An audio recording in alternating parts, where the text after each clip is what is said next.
Paramount, Netflix, and Comcast have began submitting bids for the purchase of Warner Brothers Discovery, and right now it's just a question of which company is ultimately going to win out. Paramount was the company that was seen as kind of the front runner in all this, especially since they've submitted offers in the past. But following the news that Warner Brothers Discovery was going to go up for sale, a lot of people bought stock, which drove up the price just out of the reach of Paramount's initial offer. So they had to go back to the drawing board. And now they're competing with other companies. But this time Paramount is coming back with a little bit of support. But before we really get into this, if you're new to the channel, make sure you hit that subscribe button. And if you can, leave a comment, hit the like button too, because it helps me out with the channel.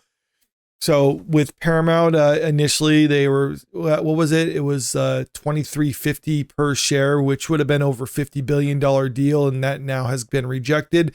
But this last week, we got news that Paramount was teaming up with Saudi Arabia and 2 other Arab nations in order to try to purchase Warner Brothers Discovery for $71 billion. Now, this is kind of in keeping with what we've seen with Saudi Arabia in recent years, where they're trying to expand into Western entertainment. Last September, it was announced that they purchased EA for over $50 billion.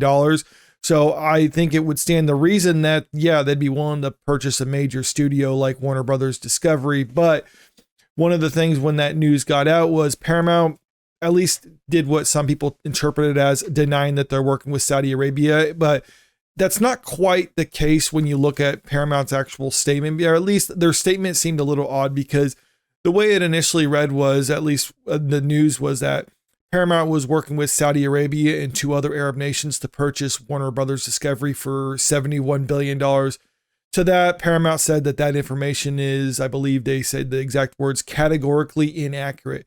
Now, I didn't take that as a denial that they're working with Saudi Arabia, as some people are kind of running with. I took that as there's just some details about the issue that aren't necessarily accurate. And I think one of those could just be the price that was being cited, $71 billion.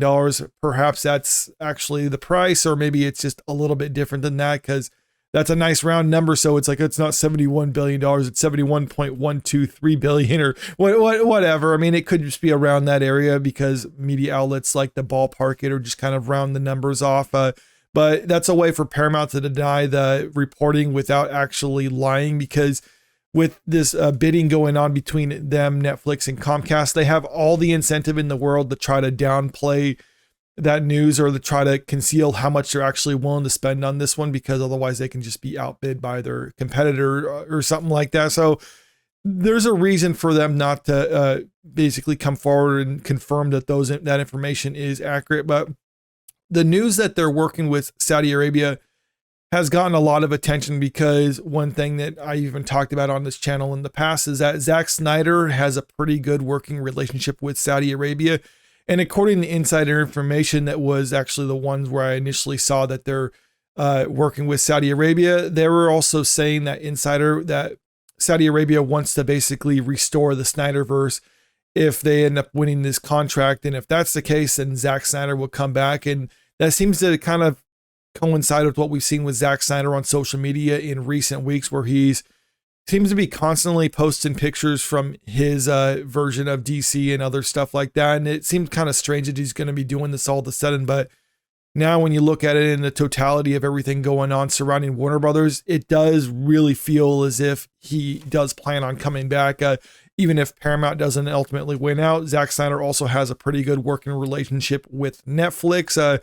So that was kind of the rumors for a while that Netflix was going to buy it and restore the Snyderverse. Now it's looking like Paramount might purchase it and restore the Snyderverse.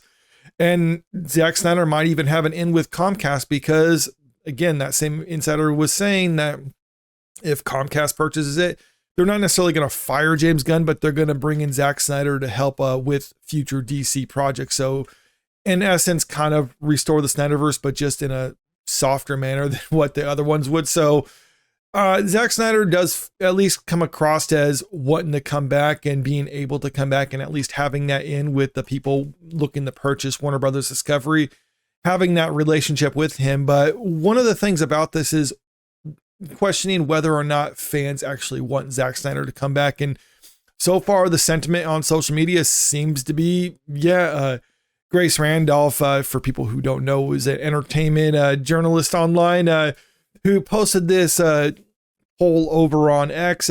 Seriously, guys, do you really want the Snyderverse back? To which 44% said yes, with the next closest one, let James Gunn cook. I assume that means let him stay on board.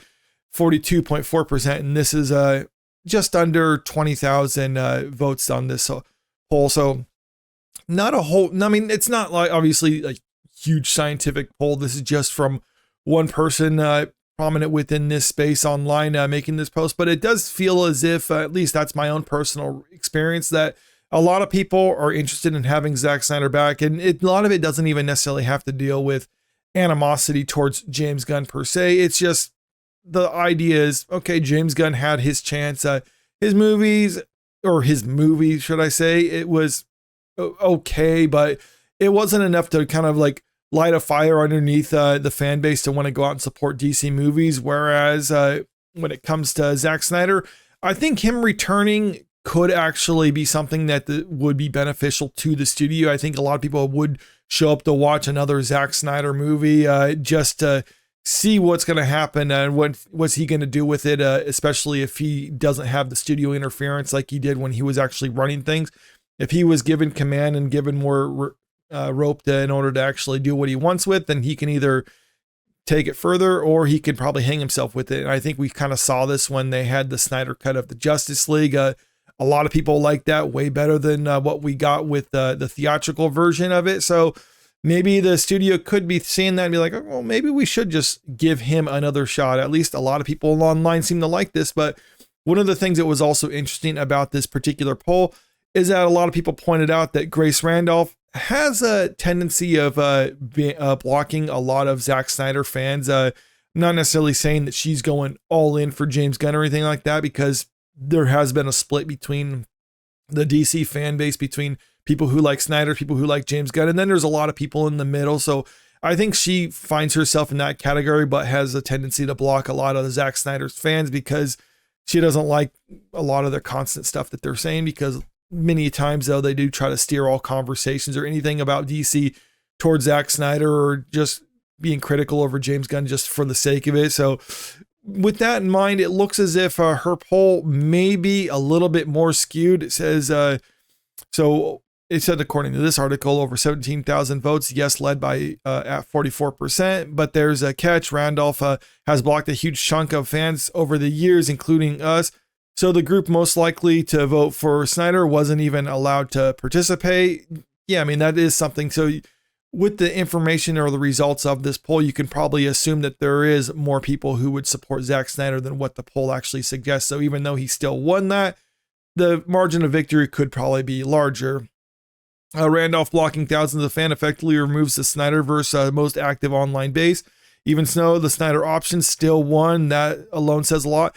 Yeah, and I do think that says a lot more than if you were to get a bunch of Zack Snyder fans actually brigading her poll just to kind of post their own feedback. This way, it seems to get a lot more people who are just kind of in the middle, who aren't necessarily having a loyalty to James Gunn or Zack Snyder one way or the other. It's just regular fans of DC projects, just like, okay, you've seen what Zack Snyder has done. You've seen what James Gunn's done.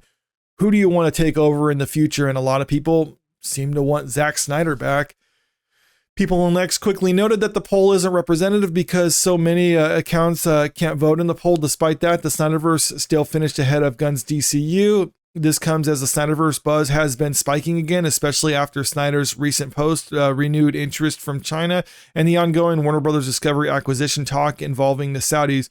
We've been told that when Warner Brothers Discovery is sold, Gunn is out and the Snyderverse will be restored. If anything, the poll shows that even in restricted and what seems an intentionally skewed environment, support for Snyder's DC approach keeps rising.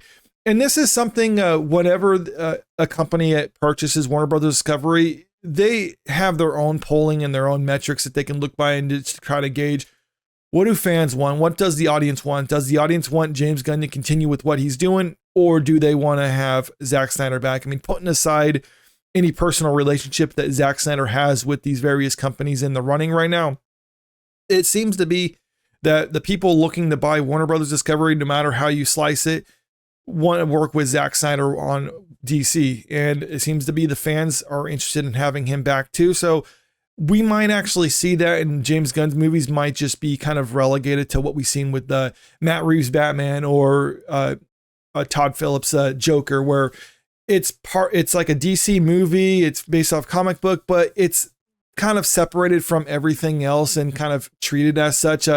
We might see Zack Snyder come back, which is just kind of like, okay, he had a long break between his movies, and then he comes back and just kind of picks up where we left off. We might very well get that. So right now it's just a matter of who buys the company, and then we'll just have to wait and see whether or not they want to bring back Zack Snyder. But let me know what you think about this in the comment section below. Did you participate in that poll? And if you did, who did you actually pick on that? Because I'm curious what some of the people watching this video have to say. Also, if you haven't already, make sure you hit that subscribe button if you want to stay up to date with the latest entertainment news. And don't forget to hit the like button and share the video out there because it helps out with the channel. Thank you.